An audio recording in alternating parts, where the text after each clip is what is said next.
set for Brax. And Brax could be in trouble here. Doing. Give me my money! Give me my money! Jack. Damn! What's up, guys? This is Brax. We're going to be going through some hands today from Alpha Social Card Club, Wichita Falls, Texas. Little 1-3 game. And should see some pretty big pots, and hopefully you learn something, and let me know if you enjoy it down in the comments. Okay, so we pick up A7 of clubs. Looking at 2 limps. We're going to be raising it up. You don't have to raise this up every time. You can limp, but we make it pretty big. The thing is, if they fold pre-flop, that's great. You take it down with ace high, pick up the blinds plus the straddle. It's good for you. But we do get a call, and this guy's playing really wide pre-flop, so we're actually just going to be crushing him with our range more than likely. So this is not a bad spot, you know. I mean, yeah, you only have ace high, but he's got a super wide range, which means we can do a lot of things. Comes king 3 deuce with a flush draw. Great board for our range. We actually flop nothing for our hand, though. So he checks, and we're going to take a small bet. We want to make sure we keep enough behind to where we have some options, but we also want to keep his range pretty wide. If you go really big here, you're just going to end up in a situation where his range is just too strong. Like, say he calls $100, all of a sudden now you have no fold equity. He just has way too strong of a range. You're just going to have a king every time, or like a combo draw or whatever. But when he goes small, he can call with a lot of hands, like ace high, 4-5, 5-6, flush draws, a deuce, a 3, pocket pairs under the king, etc. And then we get a jack of clubs on the turn, and so now all those hands I was just talking about, he only has about $150 behind. All those hands I was just talking about, I think we can get to fold. So I decided I'm going to go ahead and put them all in. I know this looks like a punt because we just have ace high, but it's really hard to play against this kind of bet, you know, with the type of range that he's going to show up with. Like, are you really ever calling a deuce or a 3 or pocket 4s or anything like that? Like, unless he has jack X of spades or deuce X of spades or 4-5 of spades, like, or a king, obviously. A king calls. But we're looking at all the rest of his hands. And he actually does call, so it's not looking good for us. But then he does say, I missed. And so I show my ace high, not feeling super confident about it. But it looks like we're actually going to take down a $450 pot with ace high. Which, didn't expect it. But this is one of the benefits of bluffing with showdown value, like ace high or a pair. Sometimes you just get called by worse. And so now we're going to pick up jack on the button, in position. We got a few limps. Definitely going to be raising this up. Once again, doesn't matter if they fold pre-flop. We just want them to play a big pot in position when they do call. If they fold, that's also great too. Jacks is not the easiest hand to play post-flop. I think everybody knows that. We do get one caller. It's the small blind. He actually limps some pretty strong hands pretty frequently, so I would say it doesn't mean he has a weak range here. He can still have like ace king off, ace queen, pocket pairs. So when this king queen 8 board comes, I think we can check back and see what he does, but I also don't mind a small bet. See what he does to that, see what he does on the turn. We get to realize our equity. Either way is fine. Turns a 9, and in this situation when he checks, the only real reason to bet again would be if you're turning your hand to a bluff, and that's not what I'm doing right here. So I just check back, realize my equity, and we do get a 10 on the river. 10 on the river is pretty beautiful. So now we've got the second nuts, which basically the nuts. Ace jack is the nuts, but we have 2 jacks, and then he leads out for $40, which is a really small bet. Like, so pretty unlikely that he has the nuts here, right? So we're gonna play this like we have the nuts.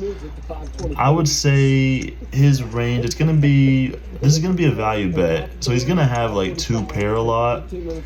Worst case he ever has is like ace king, you know, but I really expect this to be 2 pair plus.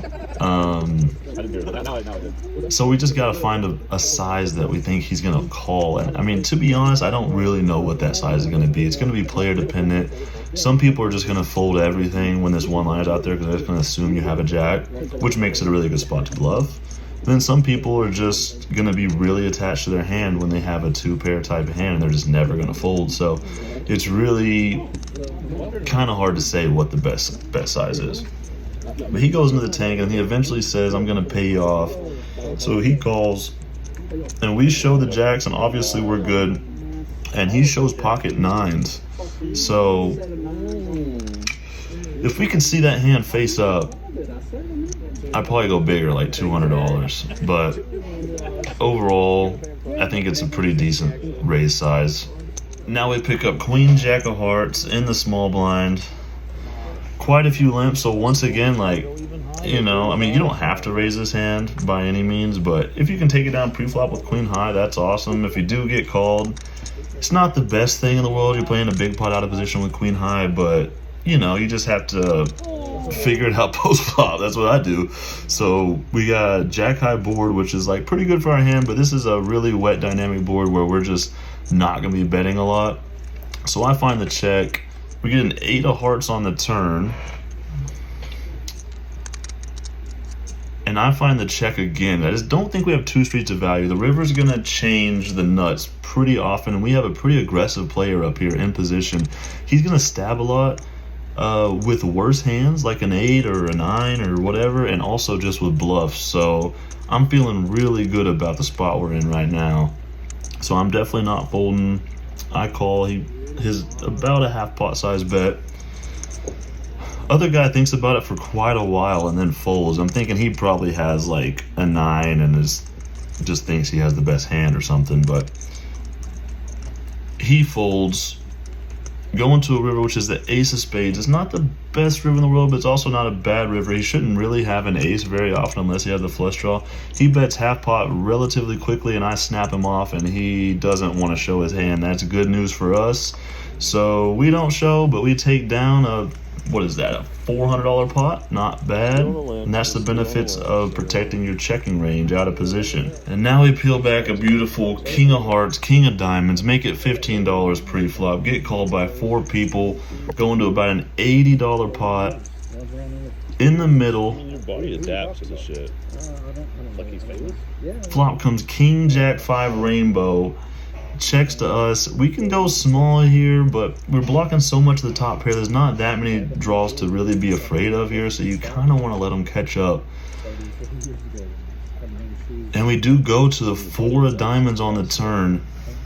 And now, if it checks to us, we're definitely putting money in. I'm not sure exactly how much, but it's going to be pretty big, probably $50, $60. But we don't have to go to that spot because we face a $40 bet. And when he bets about half pot into 4 people, he's just going to have a pretty strong range. It's going to be 2 pair, maybe top pair. It's going to be some really good draws, so we definitely want to be raising. Question is how much. In retrospect, I think we want to go 160 to 200, something like that, because he's just going to be super inelastic with his range. We do make it 150, which is probably me trying a little too hard to get a call. I think we actually need to go a little bigger, but it's not a huge mistake. Main thing is just definitely raise. You don't want to be slow playing your top set here multi-way. And he pretty much snap calls, so that's good for us.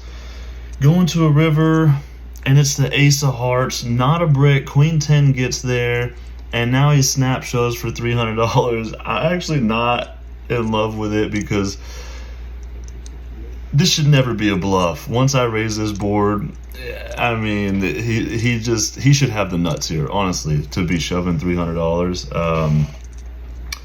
But I'm not folding. We got top set, basically. He never has aces, so we put the money in. He says 2 pair, which makes sense, so we're going to be taking this pot down. It's getting shipped over to the good guys, and I believe that is about $1,000 pot with pocket kings. Let's go.